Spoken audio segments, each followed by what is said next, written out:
We are now completed with the 7 steps of the accounting process, and we are ready to move into selling of inventory, which is going to be a little bit more involved than just selling a service, say like a dentistry or mowing a yard. Now we're going to move into selling goods.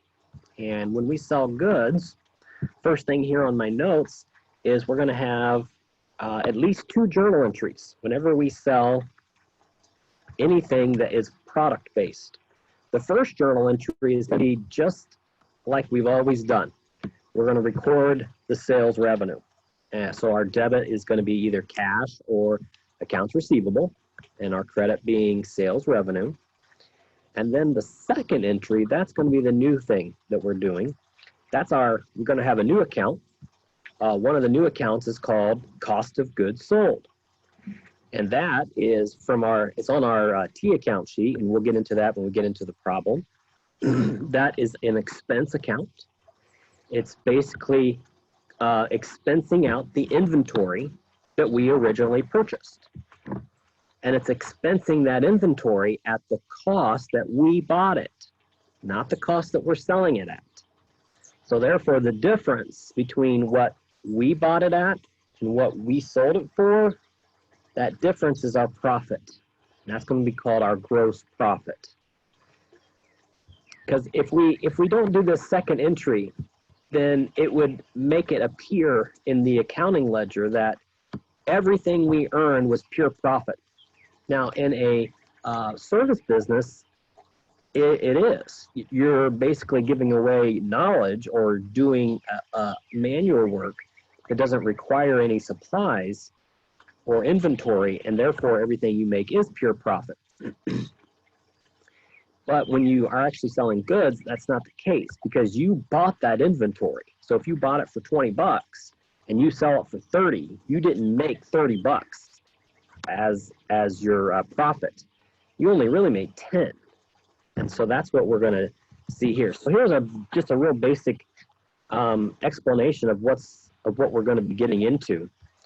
So the first thing you have to have before you can even sell goods is you have to buy your goods. And when you are buying in stuff that you're going to resell, we call that inventory. So the first thing we do is we show our inventory on our books, and our inventory is an asset account, just like supplies would be before we use them. And then remember, just like how in our adjusting entries, when we use supplies, we expense it out. When we sell the inventory, we expense it out. But instead of calling it inventory expense, we call it the cost of goods sold. Just break that down, and it tells you exactly what it is: the cost of the items, the goods that we sold. All right, so we bought 150 items for 10 bucks each. We turn around and sell now quite a few of those, 100 of them, for 30 bucks each, so we're making a profit. So our entry, if we sell 30 for 30 bucks each, 100 of them, we are bringing in $3,000. So that's our first entry. We already know how to do this, or should know how to do it. What did we get? We got cash. Why did we get the cash? Because we did our job. We made a sale. The second part is the new part, where we show that those items, we go back up here and we remember that, yes, they cost me 10 bucks each. And if I sold 100 of them, 100 times 10 is 1,000. So my cost of goods sold would be 1,000. That's how much I'm getting rid of my inventory. And then I credit my inventory for that 1,000. So that if I was looking at a T account, I had 1,500 and I just took away 1,000. So I still have 500 left of inventory. So the final little step here, we didn't really make 3,000 in profit. We really made 2,000 when you take the 3 minus the expense of that inventory. So we had profit here, what's called a gross profit of $2,000. Well, that's one of our new terms, cost of goods sold. A few other terms that we're going to get into when we look at our practice problem. We're going to have whenever you sell something, there's a chance that your customer is going to return the item. And we've all done this. We've taken an item back. Either we didn't need it or it was defective.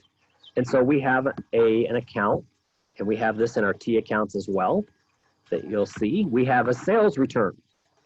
This one, like accumulated depreciation and like our dividends, this is a contra account. And it's a contra revenue because it falls in the revenue section. It's the opposite of a sale. It's our sale coming back to us. So therefore our sale is nulled out. We didn't really make a sale on that item. When we have a sales return, the sales return account is only for the seller. The buyer won't show a sales return. They do it a little differently because you can't have a sales return if you never had a sale. And so if you're the buyer, you never had a sale. You bought merchandise or you bought equipment, and then you're just turning around and giving it back. And we're going to see how it looks from both standpoints in our problem.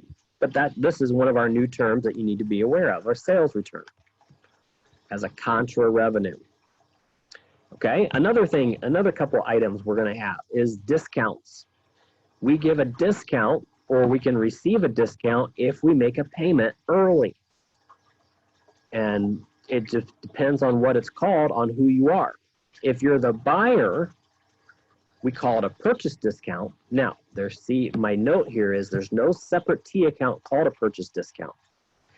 It's just known as a purchase discount, and how you actually account for that in the accounting problem is it reduces the cost of whatever you purchased. And so you probably purchased one of two things. You probably purchased inventory that you're going to get a discount on because you paid it off early, or you bought a large piece of equipment and then you're paying it off early. So that's why I put reduce the cost of the asset, because it could be more than one item. So we're going to credit whatever it is we bought. So if we bought something and it cost us $100, but when we made the payment, we only had to pay $95 because they gave us a discount, we would show that if maybe say it was inventory, we would credit the inventory for that $5. Therefore, our inventory was originally at 100 debited, but we just took it down 5. So now our net final cost of the inventory is what it should be, $95. If you're the seller, you record this as another contra revenue account. Again, it's the opposite of a sale. You're actually losing a little bit of money than what you thought you were going to bring in. So back to our example, if I thought I sold stuff for $100, and so I counted it as revenue of 100, but I let them only pay me 95 by urging them to pay me quickly. And so therefore I take that $5 off as a contra revenue and call that a sales discount. And then our last new terms here, we're going to look at shipping, because shipping is definitely involved when you make a sale or if you're buying something, and we're going to see how we account for that.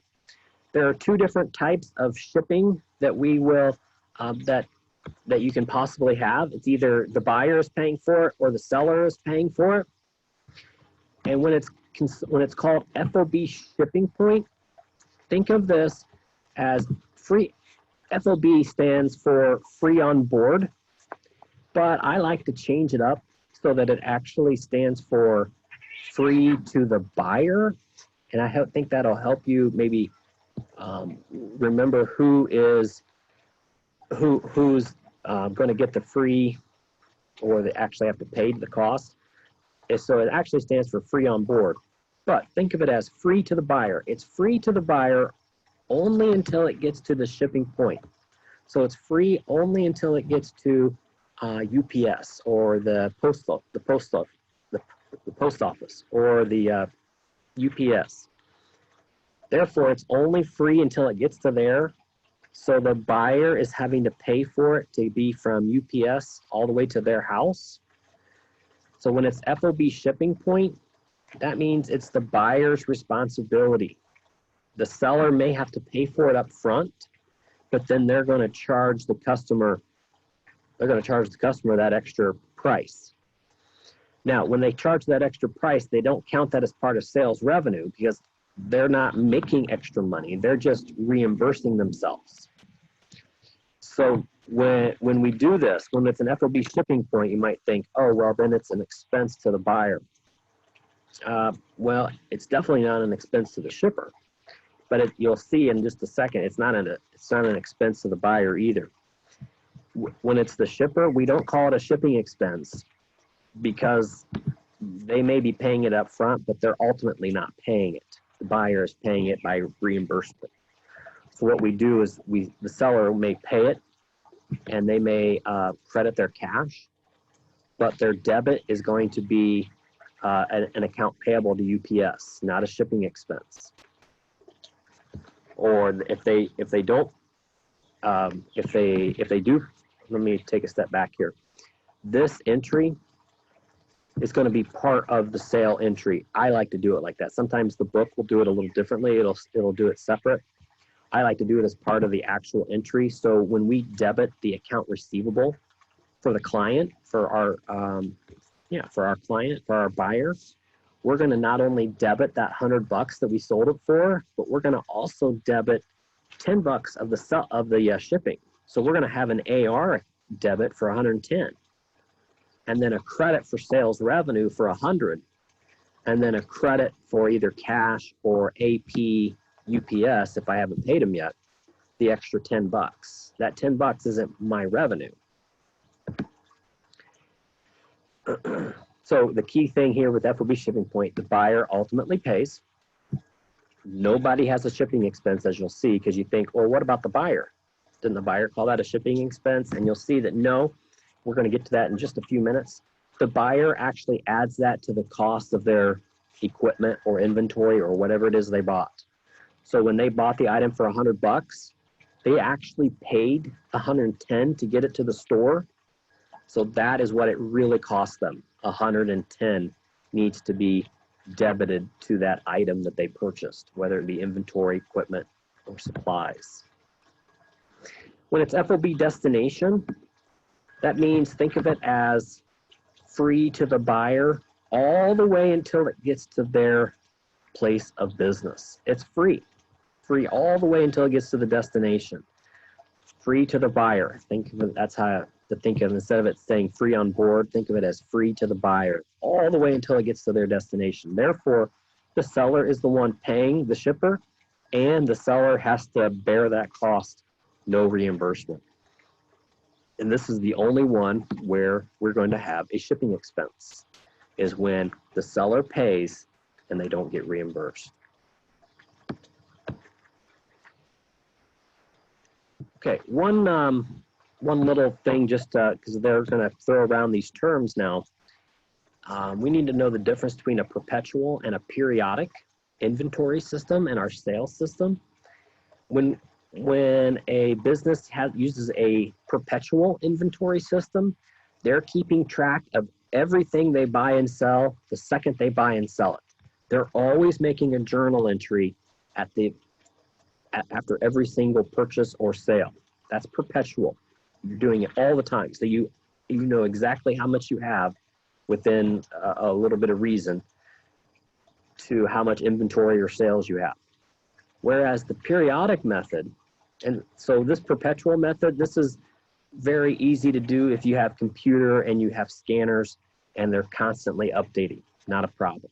But if you don't have all that fancy equipment and you're doing some of this by hand, using Excel, or you don't have the automated version like a Walmart or Target does, where it's just scanning barcodes, you're probably going to be forced to use the periodic method. The periodic method, you don't update your inventory after every single sale or after every single purchase necessarily. You update it at the end of the day or the end of the week, depending on how many sales you do. So the periodic, you're basically, and this is what we're gonna do a little example of this here in a few minutes. You're gonna add up in a little separate ledger, how much inventory did you buy? How much did you start with? How much extra little costs came in the way, like shipping, or did you have any returns? And then you're gonna count up how much do you have left after all of that. And then that's gonna be able to tell you, after you've counted up everything you have left, how much you actually sold. So we're going to see that equation in just a few minutes. So just remember that perpetual, you're always updating. It's always doing a journal entry after every single sale. The periodic, you're doing one big entry at the end of every day, perhaps, after you've counted up to see how much you have left of inventory. Okay, so when I said that the buyer, when it's FOB shipping point, therefore it's free to the buyer only until it gets to the shipping point, that they don't have a shipping expense for the buyer, that's because of this rule in accounting, that any costs that get the item to your store ready to use or sell it, if it's inventory, any cost that gets it ready is included in the base cost. So obviously the sticker price, what you bought it for. But then if you had to pay sales tax, that gets included into the bare bones price. If you had to pay shipping, so shipping coming in, that gets included. But notice it's only shipping coming in. If you turn around and sell the equipment, then that doesn't get part of the shipping, the inventory price. That's different. Getting it ready. If you have to install your piece of equipment that you're buying, that gets included. There's not a separate expense for the installation. And then if you happen to return something or you get a discount on something, that takes away from the price of the asset that you just bought. So just to kind of give you a little breakdown of what the formula looks like. Let's bring this up. Yeah. All right, it's all on one page. There we go. Okay, so we have our beginning inventory, whatever we ended at with the end of the last day or the last week. How much do we have to start out with? Plus, on a little side, we're going to jot down how much we bought. So that includes any other cost that gets the item ready to use. That includes shipping, installation. And then we're going to take away any returns. If we had to return something that we didn't need or was broken, that goes away. If we got a discount, that goes away. And then that's going to tell us, once I add up how much I had plus what I bought minus what I gave back, that's going to tell me how much do I have ready to sell. And then when I go through and at the end of the day or the end of the week and I count up how much do I still have left. So let's say I had $200 ready to sell and I only have $50 left. So 200 minus the 50 tells me I sold $150 worth. It's pretty easy to get cost of goods sold, and this would be the periodic method because I'm updating it once a day instead of every single transaction when it may not be realistic to do that. So I gave us a little example here. I ask you how do the following affect the inventory balance? So is the inventory going to go up or down? Look at it. You might want to get out a little T account. I made a T account down below when we go through this one to help explain it. So not only how do each of these items affect inventory, but then finally, what is my cost of goods sold? And use the little equation just up above and see if you can solve that. So I want you to take the next 2 minutes, 2-3 minutes, pause the video because I'm going to go through the answer here in just a few seconds. But take the time and see what you get. Let's see how close you are. That's the best way to learn this is if you actually try it, and then if you did error, because if you don't do it and you're constantly just going along with me, you're not going to learn it as well. That's just how it usually works.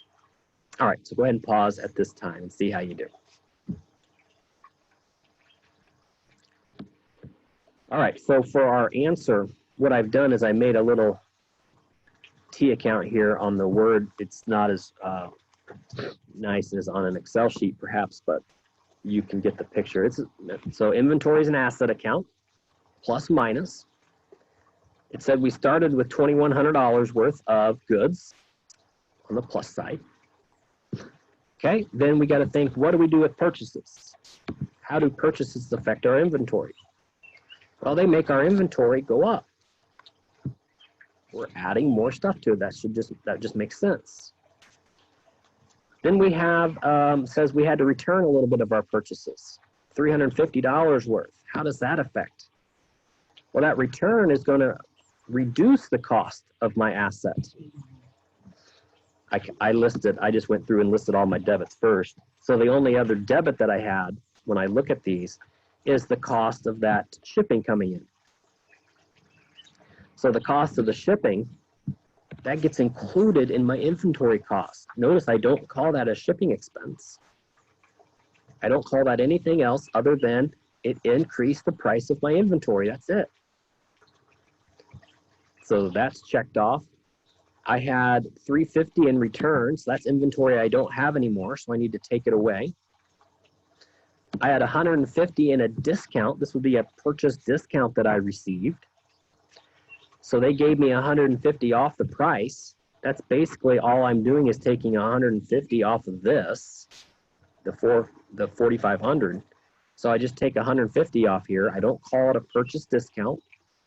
I just simply credit my inventory. So all of these, I would just be debiting inventory, debiting inventory, debiting inventory, crediting inventory for these last two. So when I add up everything I have, when I add up everything here and subtract out these items, this is part of my equation, what I actually have ready to sell, the cost of it. So $6,300 worth. And then at the end of the day or the end of the week, when I went and counted everything up, I had $1,700 worth. And how do I get that? Well, all I need to do is if I had, let's say I had 100 items, these $6,300 worth was 100 separate little individual items. And so I just divide this by 100 and I say, oh, that's $63 a piece. So then at the end of the day or the week, I added up all of the items that I had, and if it was 10 items or 20 items or whatever it was, then I would multiply that by the $63 a piece. And that's how I would come up with this number, the $1,700. So then the final question is, how much did I actually sell? I know what I had available to sell, and I know what I still have after I made some sales.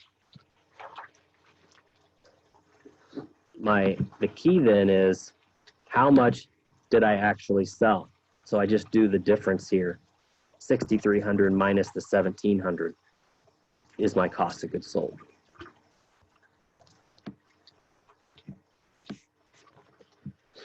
Okay, let's take a quick little break and we'll be back in just a few minutes. All right, so now to end with this section before we get into a problem, because the best way to really get this material is by actually doing it. A lot of this stuff we're going to be using, and I'll probably revert back to it, and I wanted to introduce you to it. How the final thing to see is then how does all of this come together when we're doing the financial statement. So remember, everything builds on in this class. So we've done an income statement so far, where we had revenues minus our expenses gives us our net income. Now we're just expanding that. So our updated income statement, what it looks like, we still have our revenue. It's always our top. And we keep that out here in our total area. But now we're going to take away some of the new things that we got from our revenue, because remember, they're contra accounts.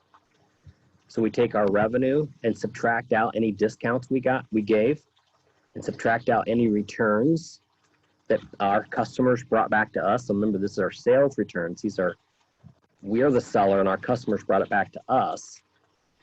So if we had $100 and we gave a $5 discount and then maybe $10 in returns, we really only made a net sale of $85.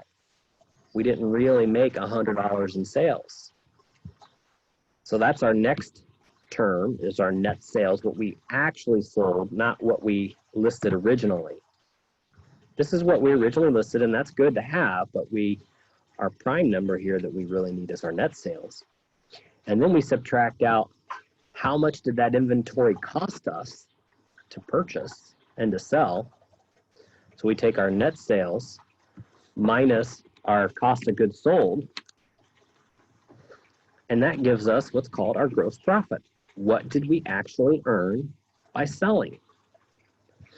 So we had $85 in my little example, and let's say it cost us $50 to purchase this stuff. So 85 minus 50, that leaves us with a $35 profit. And that's before we can even put in all the other expenses that I had to run a business. Because people have got to know about you, so you've got to advertise. That takes money away. Then you got to pay rent. You got to pay the electric bill. You've got to pay maybe your workers' money. So you have all these other expenses. Add them all up. Take it away from your 35, and you're not left with very much most of the time when you are a business that sells inventory. And then simply you take your income, and then if you're a corporation, you take that income times your tax expense. Maybe it's 20% for a corporation. So let's say you're down to $10. $2 goes to income tax, 20%. Your final income is only $8 when it's all said and done. Out of that $100 initial revenue, you ended up only earning $8 on your bottom line. Okay, with that, what we're going to start now is we're going to try to put all this together. And we're going to open up this document called Auto World. And with Auto World, we're going to begin to purchase some inventory. We are a car dealership, and then we're going to sell it and see what it looks like. And we're going to do it from both the dealer and the customer's perspective. We're going to look at it from both sides, so we can see that it's different. You do it a little differently depending on who you are. I know you can't see that, and I'm sorry. We'll see that here in the next video. So at that point, let's go ahead and cut this off, and we will start our practice example in part 2.